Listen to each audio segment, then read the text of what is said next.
कहते हैं कि अगर कोई शिक्षक ठान ले तो वो एक देश की दिशा बदल सकता है। चाणक्य, विश्वामित्र, वशिष्ठ और गुरु भारद्वाज की परंपरा वाले हिंदुस्तान में एक ऐसे ही शिक्षक की कहानी समाज का उदाहरण बनी है। कहानी बाराबंकी जिले के हरख ब्लॉक में स्थित गुलहरिया के primary school principal Sushil Kumar की है। सुशील कुमार वो शख्स हैं जिन्होंने 16 वर्षों के अंदर अपने प्राइमरी स्कूल को एक ऐसी तस्वीर में खड़ा कर दिया है जिसने ये बताया है कि उत्तर प्रदेश में अगर चाह हो तो प्राइमरी स्कूल कितने ज्यादा खूबसूरत और शानदार बनाए जा सकते हैं। साल 2005 में बाराबंकी जिले के रुधौली विकास खंड के प्राइमरी स्कूल में एक शिक्षक के रूप में आने वाले सुशील कुमार ने अपनी सेवा के 18 वर्षों के भीतर एक स्कूल को एक नई दिशा दी है। सुशील कुमार 18 जुलाई 2007 को बाराबंकी के हरख ब्लॉक में स्थित गुलहरिया प्राइमरी स्कूल के प्रिंसिपल के रूप में तैनात हुए थे।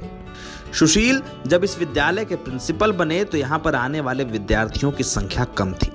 गांव के लोग प्राइमरी स्कूल को वैसे ही ट्रीट करते थे जैसे किसी भी सरकारी स्कूल को किया जाता है, लेकिन सुशील के सामने राह थी, राह कि विद्यालय में तमाम गरीब बच्चों को अच्छी शिक्षा दी जाए।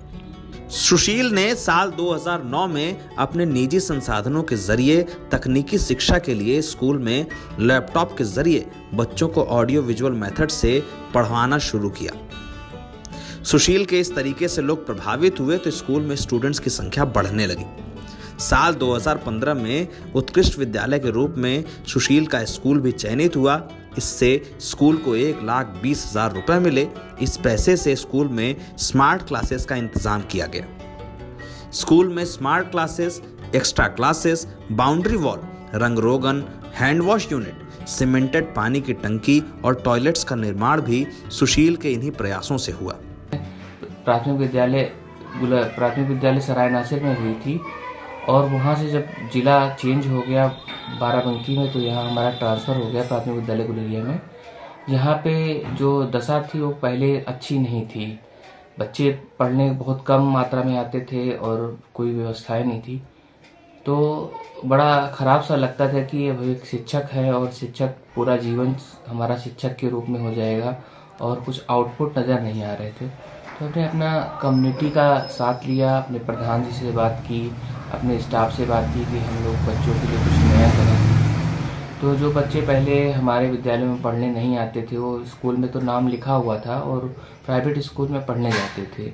फिर धीरे धीरे करके वो सब बच्चे पढ़ने आने लगे। हमने उनको अपने विद्यालय में इंगेज कर लिया, उनके पेरेंट्स को विद्यालय से जोड़ा, तमाम तरह के कल्चरल प्रोग्राम आयोजित करते थे और जिनमें सामाजिक सहभागिता के कार्यक्रम आयोजित होते थे, उसमें उनकी सहभागिता सुनिश्चित की।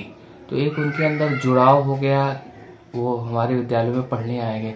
जैसा कि हम सभी जानते हैं कि हम लोग जो बच्चे हमारे गांव में ऐसे आते हैं जिनके पेरेंट्स बिल्कुल शिक्षा के बारे में जागरूक नहीं होते हैं, तो सबसे बड़ी चुनौती यही थी कि पहले तो उनके अभिभावकों को जागरूक करना था कि वो शिक्षा के महत्व को समझें और अपने राष्ट्र में की भागीदार बने।